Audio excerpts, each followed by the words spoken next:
Olá, estamos começando agora o nosso programa Pensamento Crítico e hoje com a vinheta, né, do nosso programa sendo feita ao vivo aqui, né, pelo nosso querido Alan Salles, que é poeta, cordelista e que a gente tem a grata alegria de tê-lo conosco aí nesses dias de CPEX, onde também celebramos aí os 20 anos do nosso Instituto de Estudos Latino-Americanos, nascido aqui nessa universidade no ano de 2004.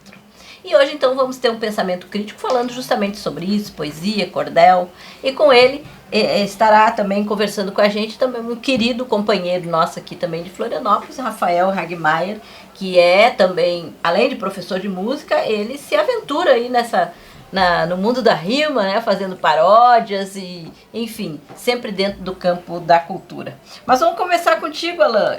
Conta um pouco pra gente aí como é que nasceu esse teu caminho no cordel, né? Bem, começou o seguinte, em 89 eu trabalhava no Sesc, do Cais de Santa Rita, lá no Recife, e caiu na minha mão a missão de fazer a música de uma peça de teatro chamada Nordeste na Mente. Então a gente pegava a poesia nordestina e fazia dela teatro. Só que a gente começou com os poetas da academia, como Manuel Bandeira, João Cabral de Melo Neto, Ascenso Ferreira, Carlos Pena Filho, e eu era 100% ignorante acerca da poesia popular, traduzindo-se, repentista, cordelista e poesia matuta. Então eu tenho um amigo lá no Recife, que morava na época lá, Charlton Patriota, que ele deu uma palestra para a gente no SESC, explicando o que era o repente, o que era o cordel, etc, etc, etc. Aí quando chegou na minha mão, eu tomei um susto, é lindo. Eu peguei um livro, fui pesquisar, aprendi as técnicas de vecejar. E passei 10 anos de latência, entre 89 e 99, fazendo pequenas estrofes, quando eu me senti que eu achei o meu caminho de fazer cordel, a minha temática, que eu não queria repetir o que já tinha sido feito. Então me tornei um poeta, cronista da minha época. Então não parei mais. De 1999 até hoje eu venho fazendo minha obra de cordel. E é legal a gente ver também que nesse teu trabalho, além de tu discutir temas, né, que dizem respeito ali, ao teu espaço, a tua aldeia, tu também se aventura no campo da América Latina. Exatamente. Aí nesse caso aí, em relação à América Latina, foi o choque cultural da minha vivência com o IELA, né? Porque foi durante a pandemia, eu fiquei privado do meu espaço de trabalho e fiquei no espaço virtual. Foi quando eu conheci o IELA, né? Que eu conheci a ideia da pátria grande, que eu não tinha ainda atinado para esse assunto. Foi quando eu comecei a fazer isso. Tem até um que eu dediquei aqui ao Simão Bolívar. Vou ler só uma estrofe para colocar dentro desse processo. É assim, vamos ver, ficou assim. Foi feito em 2021, tá vendo? Durante a pandemia. Unir nosso continente com justiça e liberdade, no reinar toda a verdade, cidadã nossa gente, sem modelo dependente, sem burguês, patrão tirano, sem o capital insano, nossa gente assim coesa, pátria grande com certeza, sonho bolivariano. Isso aqui, obra e graça do IELA. Eu sou estudante de Educação à Distância do IELA. E como é que é pra ti essa vivência lá no Recife, né? Nesse mundo da cultura, assim? Recife é uma metrópole regional, é um desaguadouro. Ela recebe gente de todo o estado, do interior, recebe muita gente de fora. Eu sou cearense, cheguei lá com 9 anos. É uma cidade generosa nesse sentido, ela é acolhedora, primeiro porque não há grandes diferenças culturais de um cearense para um pernambucano, é muito parecido. O Nordeste são formas diferentes da mesma essência, somos o mesmo povo. Então o Recife é um lugar que rola de tudo. E o cordel está lá presente, tem uma quantidade considerável de bons poetas também, gente que escreve bem, gente que usa o cordel dentro da educação, dentro do trabalho de educação social e por aí vai. E eu formei até uma cordelista que é pastora metodista, ela usa o cordel dentro dos sermões dela, inclusive causou ciúme na igreja, porque achava que era uma coisa mundana. Quer dizer, copiar hino ao modelo americano na igreja pode, pregar com o cordel não pode. Então a briga foi essa, ela sofreu uma chamada legal lá de um pastor que ficou com ciúme, porque ela estava usando a coisa do mundo dentro do sagrado, né? Não, e é legal também porque essa prática do cordel, ela tem um caminho histórico bem comprido, né? Não é uma coisa de agora. Bem comprido, porque o cordel era conhecido como o Jornal do Sertão, porque o poeta cordelista ele saía se informando. Ele tinha que ter assunto, porque às vezes não só as histórias do romanceiro popular eram suficientes, a notícia chegava da capital e ele transformava, né? Alguma coisa que acontecia, algum fato histórico, político, como a morte de João Pessoa, como o próprio passamento de Getúlio Vargas. Teve um poeta que fez um cordel sobre a morte de Getúlio que vendeu 1 milhão de cópias assim em menos de uma semana, entendeu? É isso. E eu me inscrevo nesse caminho do cordelista que é cronista de sua época. Então eu não... As histórias que eu conto são histórias que eu ouvi contar, algumas piadas que eu transformei em cordel, entendeu? Mas aí o meu caminho é esse, meu caminho é poeta urbano, né? Poeta urbano tem essa característica. E tu, Rafael, como é que te encontras com o cordel, né? Vindo dessa teu caminho acadêmico, professor de música, entrando na rima também, como é que encontra? Bom, eu posso dizer assim, bom, esse ano eu lancei um documentário sobre o Sérgio Ricardo, né?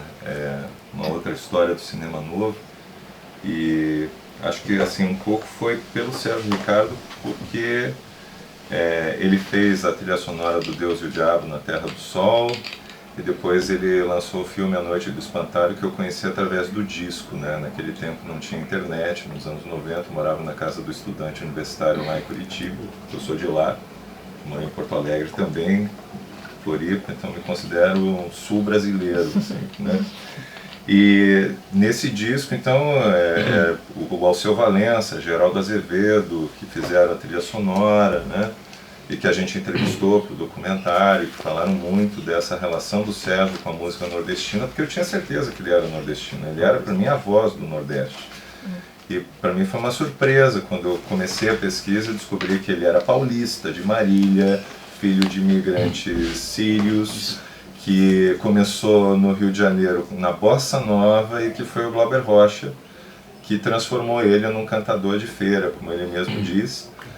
Que dirigia ele no estúdio gritando, fala, canta mais alto e tal, e que deu para ele umas fitas cassete assim na época com cantadores do sertão da Bahia, né, que é da onde veio o Glauber inclusive. E aí o Sérgio estudou e aí ele fez aquela coisa maravilhosa que emocionou o mundo inteiro, né, se entrega por isso, que eu não me entrego não e tal, pegando essa levada tradicional da música nordestina. E aí, bom, eu já era músico desde lá dos anos 90, trabalhava profissionalmente com MPB e tal, e depois aí eu conheci o Alan também através do Nildo, né? Através do Facebook, o Nildo compartilhou o Alan tocando uma escala árabe na viola, mostrando a relação com a música nordestina, que o Sérgio também sempre enfatizou, né? Que o fato do pai dele tocar laúde, de ele ouvir a mãe cantando aquelas canções da Síria, etc., que tinha muita relação com a cultura nordestina, uma coisa que o Ariano Suassuna também aborda, né, essa coisa da sonoridade, da melodia, da escala nordestina. E a gente entrevistou o Alceu Valença, ele também falou que o pai dele era cordelista lá em São Bento do Una e tal. E eu tinha muita admiração e, claro, também no Rio Grande do Sul, né, eu trabalhando com canção política, canção de protesto, eu tive contato com a pajada anarquista na Argentina. Fiz um trabalho sobre isso numa disciplina do doutorado e o professor César Guazelli, que é um grande conhecedor da literatura gauchesca e de toda essa épica relacionada aos caudilhos, às guerras civis, chamou muito a atenção dele isso, né? Porque é uma pajada que não é a favor do caudilho, mas que é uma coisa assim que procura se comunicar com a peonada na sua linguagem para transmitir outros ideais, né?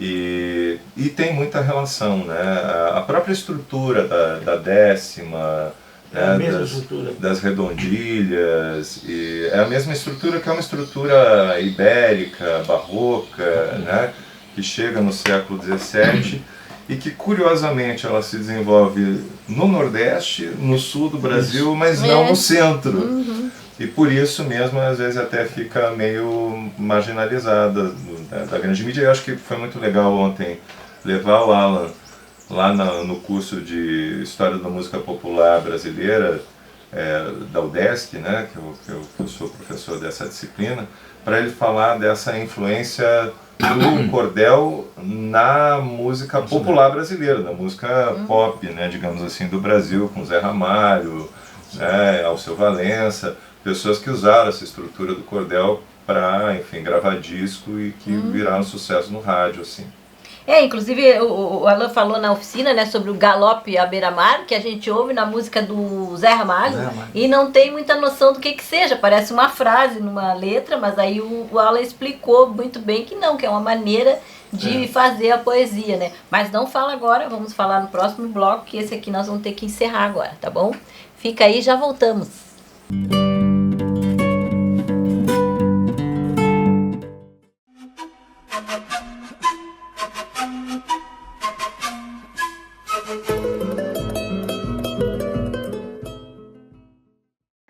Todos vivemos já um anacronismo histórico, o Uruguai.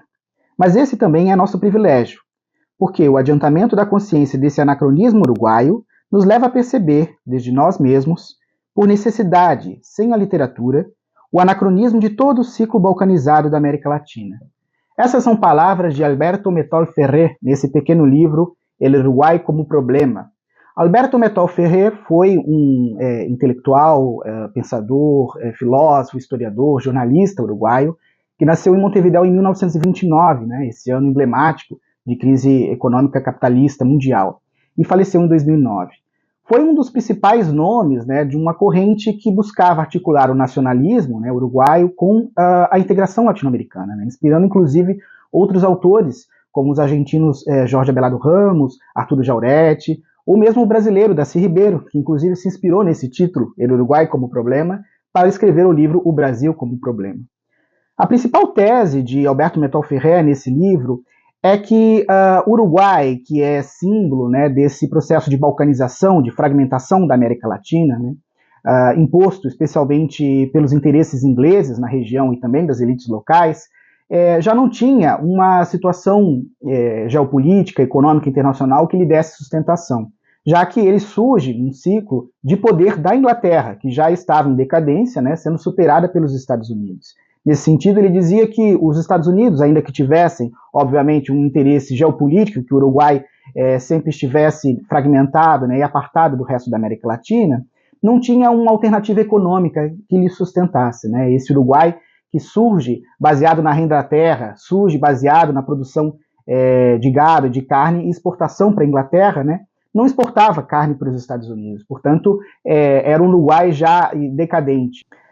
A chamada Suíça sul-americana já não possuía a renda da terra que lhe desse sustentação, né, para garantir a conciliação de classes.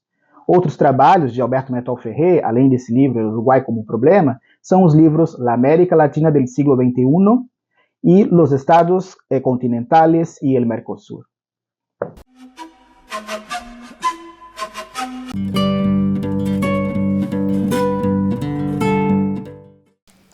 Voltamos então com o nosso programa Pensamento Crítico, hoje falando sobre a poesia e o cordel, com a presença do Alan Salles e o Rafael Hagmaier. Alan, eu estava falando sobre isso, né, de que a gente acaba conhecendo a cultura nordestina a partir desses cantores que conseguiram furar a bolha, né, porque como já foi dito também, o cordel parece ser uma coisa que fica lá dentro do Nordeste e que não consegue furar a bolha dentro da indústria cultural. E esses artistas acabaram trazendo com o martelo agalopado, como é que é o galope à beira-mar, que são maneiras de cantar, de tocar, como é que... O repentista nordestino, os repentistas do Nordeste, eles inventaram mais de 90 modalidades de cantoria. Entendeu? O que eu mostrei na oficina foi a sextilha, a setilha, a 10ª de 7 sílabas e a 10ª de 10, que é o martelo agalopado. E o galope à beira-mar é um estilo que ele tem uma linha de 11 sílabas métricas com a tônica na segunda, na quinta e na 11ª. E tem a mesma estrutura de 10 pés. E esse aqui é um livretozinho que eu escrevi, Bicho Homem, é um espetáculo de educação ambiental, todo em cordel. O galope à beira-mar ele sempre termina assim, nos 10 de galope na beira do mar, ou então cantando galope na beira do mar. Mas pode substituir por coisa parecida. No caso, eu fiz esse aqui sobre a preservação da água, as águas do rio, do solo e do mar. Então isso aqui é um texto educativo feito para a escola que diz assim, primeira estrofe. São só 10% das águas do mundo que são água doce para a vida viver, mas só 1% que se pode ter, eu falo no verso, aqui não confundo. As águas da terra, problema profundo, e quem desperdiça não sabe usar. não sabe, com as águas do mundo a desperdiçar, jogando ela fora e faz desperdício, pois tratar da água se faz sacrifício, as águas do rio, do solo e do mar. Não lave seu carro usando a mangueira, não tome seu banho assim demorado. A água é recurso a ser preservado, um monte de gente fazendo besteira. Escovam seus dentes, não fecha a torneira que deixa na pia pingar. Não sabe que é caro da água tratar. Quem faz desse jeito tem pouco juízo. Para o mundo da gente só traz prejuízo as águas do rio, do solo e do mar. E quem só polui as águas, as fontes também, os mananciais de água que temos, assim no futuro só nós penaremos. Quem cuida dos rios para o mundo faz bem, não joga poluente no rio que tem, nem corta as matas da margem o lugar. O rio preserva, pois sabe cuidar, e pensa o presente também o futuro, cuidando das águas de um modo seguro, as águas do rio, do solo e do mar. A água circula quando evapora, e vira uma chuva caindo na terra, escorre para o rio, assim não se encerra, o ciclo das águas não tem tempo e hora, pois entra na terra e bem fundo mora, ressurge na fonte para o rio brotar. O rio que corre para o mar vai chegar, assim novamente tudo recomeça, pois na natureza, com água é sem pressa, as águas dos rios, do solo e do mar. Esse a gente vê então que repete sempre os mesmos dois versinhos. No caso, né? o último, no caso agora para Beirão, é só a última linha. É um mote. Ah, né? É um tá, mote, é um mote, né? É o E fecho. a gente fez a oficina do Alain, né, ontem, e a gente vê que parece simples, mas não é, né? Porque toda essa rima tem que ter a rima certinha, a sílaba A tônica. pulsação, porque essa poesia de formas chama poesia de formas fixas, assim como o soneto é uma poesia de formas fixas, ela segue um padrão de métrica e rima. Por que tem que ter métrica? Porque é cantado. Se você canta, é o caso, por exemplo, no hino nacional, a primeira estrofe. Ouviram do Ipiranga as margens plácidas. A segunda estrofe. Deitado eternamente em berço esplêndido.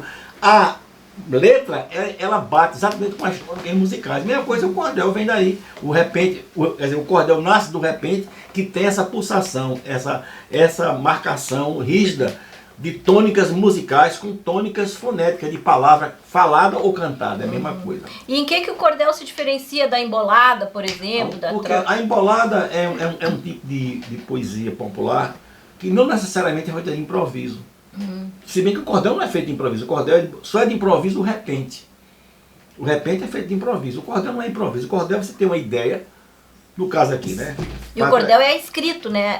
A tradição escrita. É feita no livrinho. Porque a poesia nordestina ela tem uma tradição oral, que é o repente, a embolada e o aboio. Que são os principais. É a tradição oral, é cantado, se ninguém gravar, ninguém registrar, se perde. E a tradição escrita, que é a poesia matuta, que são os causos, a prosa matuta, os causos, e o cordel, que segue a mesma sistemática de métrica e rima do repente. É isso. E Rafael, a gente estava conversando aí, né, como é que tu entrou nesse caminho aí no caminho do Alain, e agora, a partir de agora, vocês inclusive chegaram a fazer um cordel juntos, né, aqui. O que tu tira, né, dessa experiência com o Alain? A tradição é essa, a forma, né? Ou seja, qual é a forma e as regras da arte que tem que ser seguidas assim à risca. Então, aonde que é a sílaba tônica, qual é a rima que pode ser, não vale falsa rima, como a gente chama, que é parecido, que tem uma sonoridade similar das vogais igual, tem que ser uma coisa... E outras coisas que ele foi me contando, do tipo, porque isso que você perguntou, né? Tanto faz ser democrata quanto ser republicano. Normalmente em concurso de repentista, eles dão esse mote. E aí o pessoal tem que criar, inventar na hora em cima disso, né? E no caso ele diz que tem o tal do repentista de balaio, que já tem os versos prontos no balaio que ele fica metendo ali. E não cria verdadeiramente na hora, que é considerado assim uma trapaça, né? Então eu vou declamar um que eu fiz aqui, um martelo agalopado, né? Em cima desse mote de mulher nova, bonita e carinhosa, para ver se ele me corrige. Faz o homem gemer sem sentir dor. Isso, né? A mulher nova, bonita e carinhosa. Isso é de Otacílio Batista. Faz um homem gemer sem sentir dor. Esse mote é de Otacílio Batista, né? Foi um grande sucesso, né? No Zé Ramalho, por causa da abertura da novela Lampião e Maria Bonita na Globo, né? Que a Mirinha cantava a abertura, que era só esse trecho do Lampião, e que a música tinha Alexandre, Roxana, outros personagens. Né? E aí eu coloquei o Garibaldi e a Anitta. Né? Garibaldi, o herói italiano, com bravura defendeu seu ideal. Tendo entrado para a história universal, grande foi general republicano. Mas o que não estava no seu plano, encontrar novo mundo e novo amor. Enfrentou nas batalhas o horror, com Anitta, mulher tão corajosa. Mulher nova, bonita e carinhosa. Faz o homem gemer sem sentir. Tá certo, mestre? Certíssimo, em cima. Perfeito, obrigado. Na bucha. Pois é, e essa coisa, como é que tu observas, né, como um pesquisador da música, essas referências em outros músicos brasileiros, né, não só nos músicos nordestinos? Zé Cabaleiro? Pois é, o Zé Cabaleiro também fez, mas também não está bem dentro das regras da arte, ideia, né? Aquela Bienal que ele canta com o Zé Ramalho é dentro dessa ideia, né? Desmaterializando a obra de arte no fim do milênio, já ficou grande demais. Mas a ideia é parecida. Sim, a ideia ela segue mais ou menos também, porque ele rima A, B, B, né? Ou seja, o primeiro verso rima com o segundo, daí o terceiro rima com o quarto. Enquanto que essa estrutura aqui é o primeiro rima com o quarto e o quinto. O terceiro rima com o segundo. E é toda uma estrutura de 10 até chegar, e aí tem que, no caso, mulher nova, bonita e carinhosa faz um homem gemer sem sentir dor.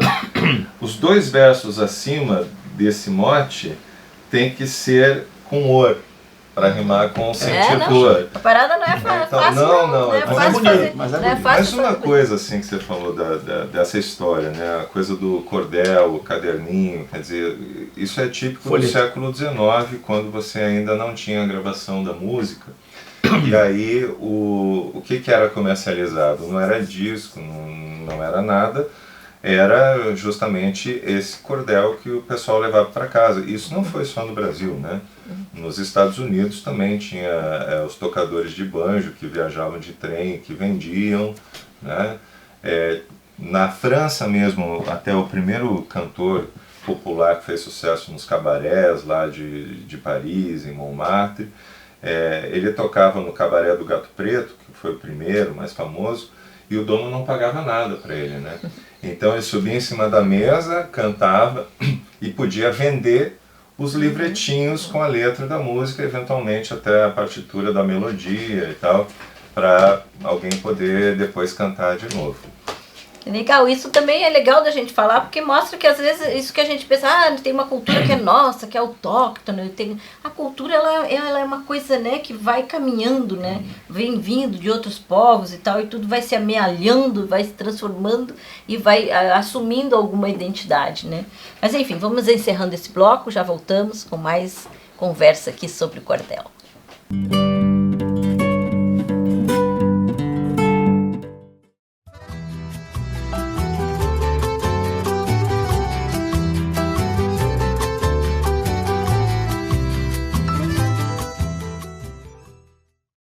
Micaela Bastidas Puyucaua nasceu em 1744 na província de Tamburco, no então vice-reino do Peru.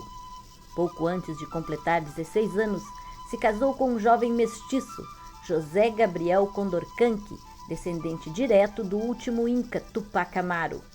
Justamente por isso, assumiu o nome de Tupac Amaru II, quando decidiu, junto com Micaela, organizar os indígenas num movimento contra a coroa espanhola, que acabou incendiando também a Bolívia.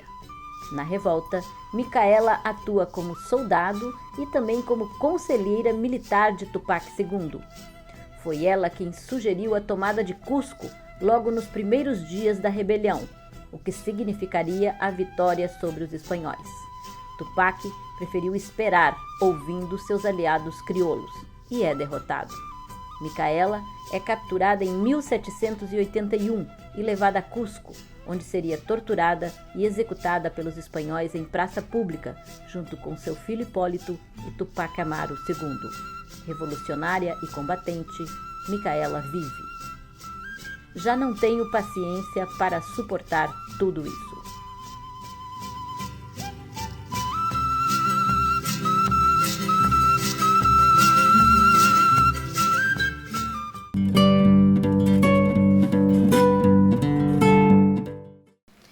estamos então com o nosso programa Pensamento Crítico, uma produção aqui do Instituto de Estudos Latino-Americanos, hoje falando sobre o cordel, a poesia, a cultura popular. E a gente falava sobre isso, né, sobre as raízes históricas das trovas e tal, que vem lá da Europa e tal.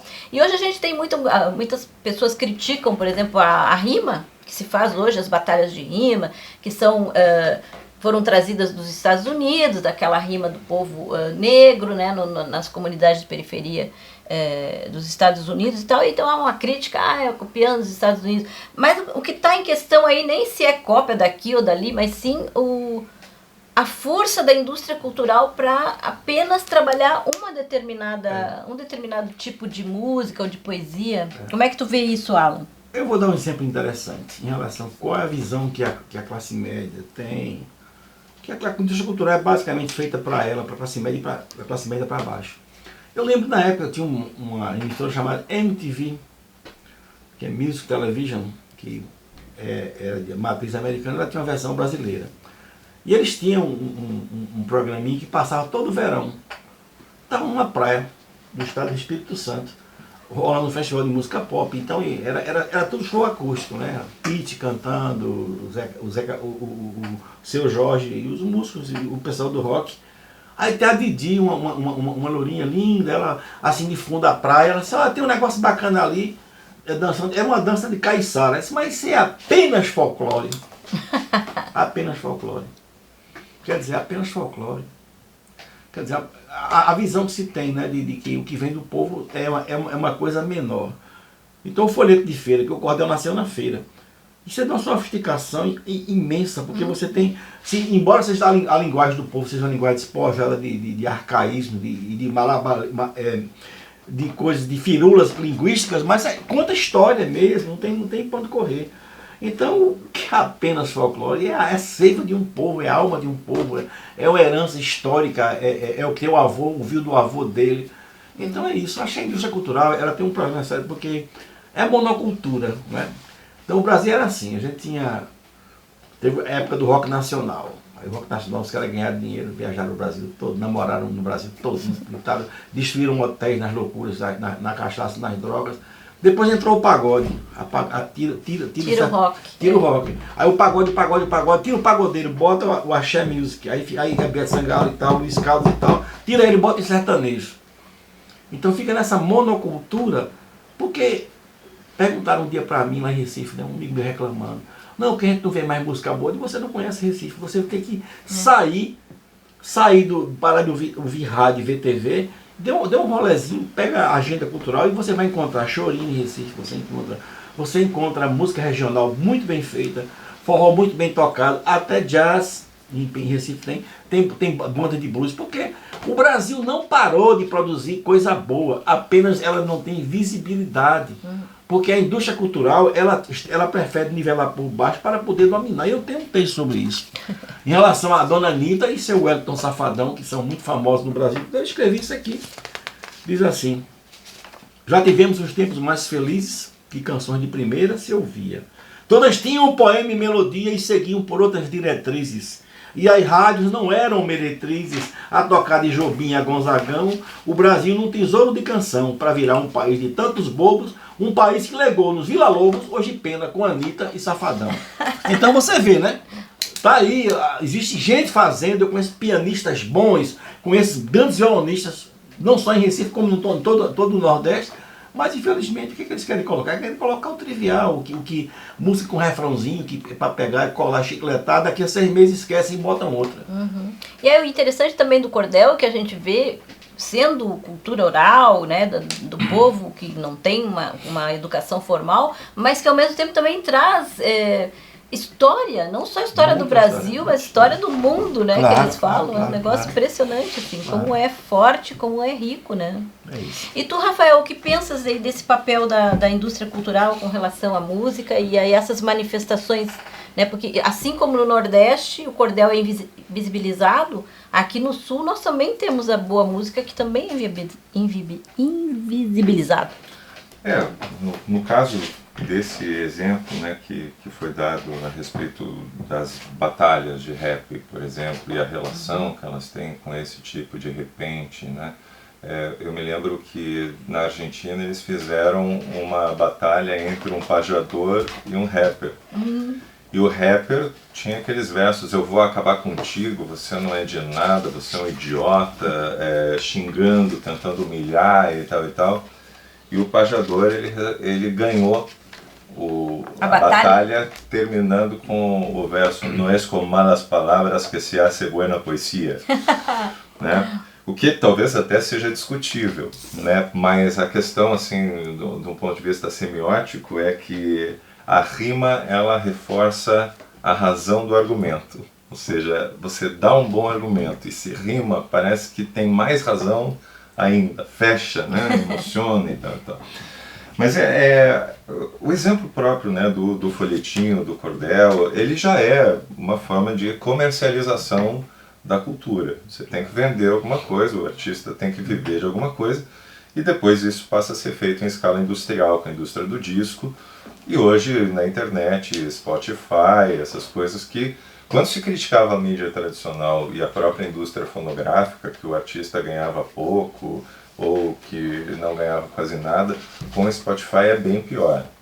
Tipo, você vender 1 milhão de cópias de disco te dava muito mais dinheiro do que ter 1 milhão de visualizações no Spotify. Então é uma disputa que a gente vive hoje de atenção, de espaço, de visibilidade, que é assim, selvagem mesmo, né? Então basta ver a dinâmica das redes sociais. O que elas permitiram um florescimento incrível no começo e depois a manipulação do algoritmo vai jogando para baixo, você não aparece no primeiro, na primeira busca, os teus amigos já não visualizam o que você posta, visualizam apenas links patrocinados, sugeridos, etc, etc, porque afinal as pessoas pagam para aparecer mais também, né, esses grupos. E aí existe todo um acesso muito maior do que existia antigamente. É o que eu falei, para acessar o filme do Sérgio Ricardo só pude ver em 2010, 2011, quando estava disponível na internet, porque não passava em lugar nenhum. Nem na televisão, eventualmente, em algum canal que você não ficava sabendo, ou que nem tinha aqui em Florianópolis, né? No caso, atualmente, né, o meu filme ele passa num canal que eu não tenho acesso, né, porque eu não tenho a Vivo TV aqui em Florianópolis, que é onde ele está passando várias vezes por semana, né? Então ele tem um contrato de exclusividade, né, e foi exibido aqui no Paradigma e depois. Então, só para ter uma ideia do que é. O Rick Beato, que é um guitarrista que discute muito o que é visto hoje em termos dos maiores sucessos da música no Spotify e tal, e que critica muito, ele diz: o problema não é que não tenha bons artistas hoje. Tem hoje artistas melhores do que jamais houve. Do tipo, Yamandu Costa é muito melhor que o Paco de Lucia, porque ele teve acesso a uma renca de gêneros de música diferentes que o Paco não tinha, porque era caro até você comprar um disco, e nem tinha o disco para comprar, né? Então isso é uma coisa. Outra coisa também é a performance do artista. Você antes tinha que gravar no estúdio, você tinha que estar pronto para tocar sem errar. E depois, hoje, você edita tudo que saiu ainda de tem errado. O autotune. E que o repente não permite, você tem que fazer na hora. Imagina, eu fiz uma live com Alan Salles na pandemia, no meu canal, e aí, de surpresa, ele me joga um desafio, assim, para eu responder rimando no ar. Eu não tinha preparado nada daquilo, eu tive que fazer na hora, né? E depois expliquei pro pessoal, não foi combinado mesmo. É verdade. Legal. Então tá, vamos encerrando esse bloco aqui, já voltamos, a conversa tá ótima, só tem mais um bloco, hein? Mas já voltamos aí, fica aí.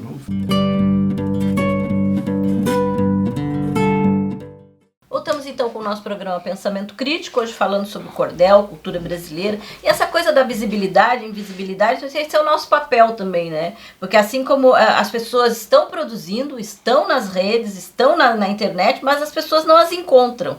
Então é nosso papel também de buscar essas pessoas para que as pessoas possam conhecer, né? Então É um trabalho de garimpagem, é difícil, mas a gente vai fazendo. E assim que a gente encontrou o Alain, né, assim que a gente tem encontrado uma série de outras pessoas que produzem cultura no Brasil. E nesse último bloco, né, eu queria falar um pouco desse trabalho que vocês fizeram aqui durante a CPEX, né, que a gente trouxe o Alain para várias atividades aqui também, no encontro com o Rafael. Produziram um cordel, né, que é um cordel tanto faz... em décimas, tanto faz ser democrata quanto ser republicano. Como é que foi isso aí? E a importância, né, da gente produzir esse tipo de coisa como um elemento de formação política, inclusive, né? Nessa mesma sala, Nildo Orix nos convidou para conversar pela manhã e, do nada, assim, Rafael, vê esse mote aqui. Ele ficou nessa cadeira sentada, eu fiquei aqui. E fizemos aqui na frente do Nildo as 4 estrofes, fizemos aqui, filmando direitinho no celular. E falando que não há diferença nenhuma entre um republicano e um democrata no poder, porque eles são 2 partidos que representam os mesmos interesses. E o pessoal aí de luto, porque o Trump ganhou da Kamala Harris, teve uma deputada que se sentiu representada por Kamala Harris, aquela coisa toda. Né? E nós fizemos isso aqui. Eu pergunto e ele responde. Né? Eu digo assim, o Império lá do Norte, conhecido Tio Sam, braço armado tem. OTAN. A rapina, tanta morte. Eleição decide a sorte num país pouco tirano. Opressão sendo seu plano, quem invade, rouba e mata. Tanto faz ser democrata quanto ser republicano. Roosevelt não traz saudade. Presidente não se inibe. O porrete no Caribe desceu sem dó ou piedade. Propaganda, liberdade. Não escondeu seu plano. Território colombiano do Panamá arrebata. Tanto faz ser democrata quanto ser republicano. O Bill Clinton, tão bonzinho, o mundo bombardeou. O tal Bush não mudou, seguiu no mesmo caminho. Invadem o mundo todinho, espalhando desengano, ferram com o venezuelano, terceiro mundo maltrata. Tanto faz ser democrata quanto ser republicano. O tal Kennedy é lembrado na corrida pela lua. Como mártir se cultua por ter sido assassinado. Mas não é rememorado por atacar o cubano, e por debaixo do pano, golpe no Brasil desata. Tanto faz ser democrata quanto ser republicano. Democrata, mais charmoso, com discurso identitário. O outro é mais sectário, tanto quanto belicoso. O país é poderoso, mas tem ato de insano no país colombiano de plantar coca, que trata, tanto faz ser democrata quanto ser republicano. Antes eram isolados dos conflitos europeus. Com a Inglaterra eram seus compromissos bem firmados. Antes os colonizados eram agora o soberano. Submete o ser humano, no Oriente mete a pata. Tanto faz ser democrata quanto ser republicano. Pronto. Isso aí é metade do folheto. Metade disso aqui foi feita nessa sala. E o resto terminou de noite, que ele chegou de uma farra legal, já estava assim, tocado por algumas doses, a gente fizemos do resto. Aí no outro dia de manhã, folheto vai estar por aí disponível? Vai estar sim, a Rafael está aqui com quem quiser depois. Vamos deixar aqui no Iela para quem quiser. Para quem quiser levar. Legal. Tá bom. É isso. Então, que bom. Isso mostra também isso que eu falei, né? Essa necessidade que é o próprio folheto trazer a história e a formação. Mas tem uma história. Eu fiz a ideia que eu tive, a gente ia lançar isso na festa que a gente ia fazer hoje. Vamos fazer uma festa hoje, uma reuniãozinha musical. De manhã eu tive insight, digo, Rafael, a palestra do Nildo e da professora Camila é sobre imperialismo. E nosso texto nós fizemos tem tudo a ver. Aí eu acordei mais cedo e fiz ele digitar todinho. Aí eu diagrama assim em 5, 10 minutos. Diagramei, arrumamos uma foto no Google, né? Na biblioteca de imagens. Montamos, fomos lá para o Udesc, ele tem acesso ao impressor de topo de linha e fizemos na hora, assim, foi tranquilo. Legal. Então, entre escrever e digitar e diagramar foi 40 minutos somente. E lembrando que nessa coisa do cordel, o Alain faz há muito tempo, então os versos brotam, né? É rápido. Os versos brotam, né, Rafael? Foi a experiência rica, né? Para mim, eu não sou repentista, né? Como eu já disse, então eu tive que escrever. Teve que suar. Suar para ver o que combinava. Daí depois o Alan corrigia, não, mas esse verso aqui tem que rimar com o outro no final, essa palavra não tá boa, métrica. Mas daí hoje a gente vai gravar lá em casa com violino, coisa. E aí eu vou fazer isso em forma de pajada, né?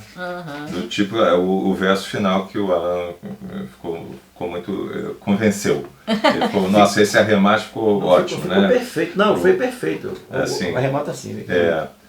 Para o Irã as armas vendem, financiando uma guerra. Com a Nicarágua ferra, a esquerda não aprende. Ao democrata se rende, achando que é seu mano. Da Kamala não me ufano. Se a derrota foi ingrata, tanto faz ser democrata quanto ser republicano. Meu garoto! A gente sabe que quando a gente diz tanto faz, que é óbvio que existem diferenças entre eles, mas do ponto de vista para nós da América Latina, zero diferença. Quem pensa diferente disso realmente não estuda a história da América Latina, né? Então, para encerrar o nosso programa de hoje, o Rafael também tem uma surpresa para o Alan e para nós aí, que é um versinho que ele fez. Ele mostrou hoje de manhã, mostraram ontem à noite, ele tá legal, ele falando como é que o Simão Bolívar conheceu o grande amor da sua vida, né? Manuelito. Então, ele fez muito bem, ele pegou o espírito da coisa, porque veja só, a gente já faz muita coisa assim, nossa comunicação é perene via internet. Né? Então ele aproveitou, ele me acolheu, foi meu anfitrião, e fizemos esse intensivo, né? Fizemos um intensivo, né? Aí foi isso. Então conta aí, diz aí, Rafael. Não, é isso que eu acho impressionante no Alan, o seguinte, né? A erudição que ele tem. Porque Sim. eu sou professor de História da América, então eu tenho um repertório assim, a respeito de fatos, personagens, para colocar, que quem sabe do que eu estou falando. O Alan, é impressionante a capacidade dele de falar qualquer assunto, né? Então, assim, para os meus alunos, essa história de que o Simão Bolívar, quando ele entra no Equador triunfante, né? E a Manuela Sáenz, que não o conhecia, né? E que abandonou seu casamento para seguir essa luta, ela tira um ramo de flores no peito do Simão Bolívar. E ele diz para ela, se você tivesse essa mira no exército espanhol, já teria feito um estrago, né? Então diz assim, foi Simão o Bolívar que vencia, sem parar, a campanha admirável, derrotou com seu gênio indomável os lacaios da hispana monarquia. Quando o povo tão grato o recebia, viva a independência do Equador, alvejou o peito do libertador, Manuela, uma flor tão primorosa, mulher nova, bonita e carinhosa, faz um homem gemer sem sentir dor. Legal. E agora então, para encerrar, o Alan vai fazer a nossa vinhetinha de novo, né? Que ele é o autor da ideia, da nossa. Né?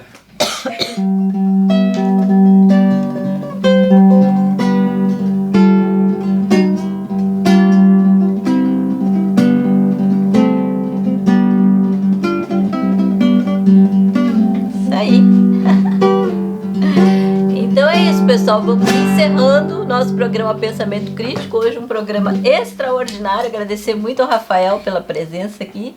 O Alan, sem palavras, né, querido? Esperamos continuar aí essa nossa parceria aí ao longo do tempo, com mais 20 anos aí pro nosso e ela pela frente, tá bom? Um grande abraço para todo mundo. Até mais.